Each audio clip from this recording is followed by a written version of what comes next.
வணக்கம்.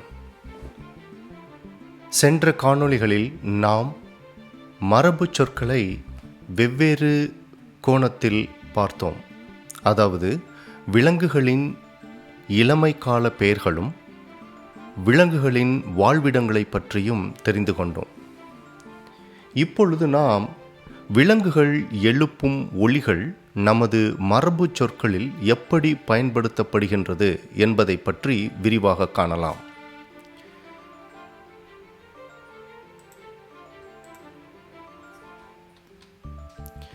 மரபுச்சொல் என்பது நமது முன்னோர்கள் ஒரு சொல்லை எப்படி வழங்கினாரோ அச்சொல்லை அப்படியே ஏற்று நாமும் வழங்குதல் மரபுச்சொல் ஆகும். We accept and practice the word as it was given by our ancestor.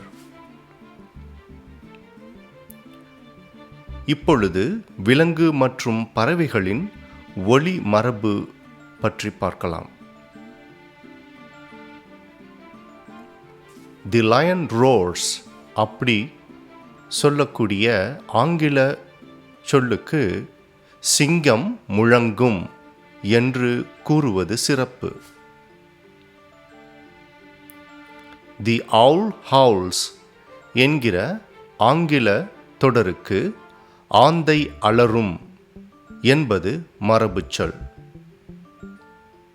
The Horse Snorts என்கிற தொடருக்கு குதிரை கனைக்கும் என்று கூறுதல் வேண்டும்.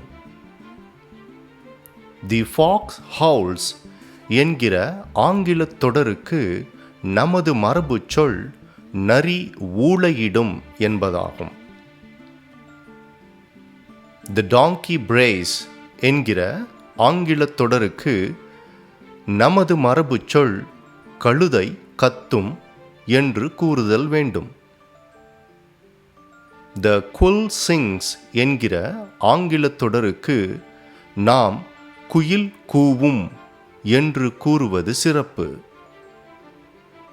The Tiger Roars என்கிற ஆங்கில தொடருக்கு தமிழ் மரபு சொல் புலி உருமும் என்பதாகும்.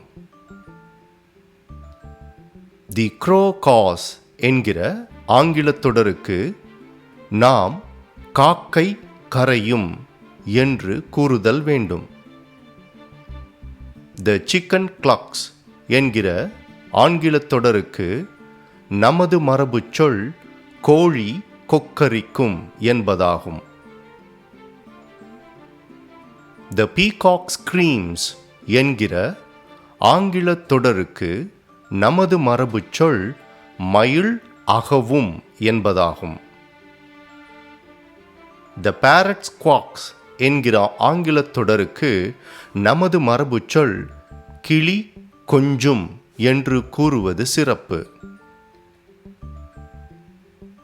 The Elephant Trumpets என்கிற ஆங்கில தொடருக்கு நமது மரபு சொல் யானை பிளிரும் என்று கூறுதல் தனிச்சிறப்பு.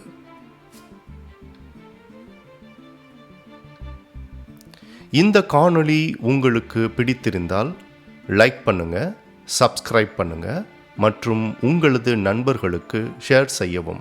நன்றி, வணக்கம்.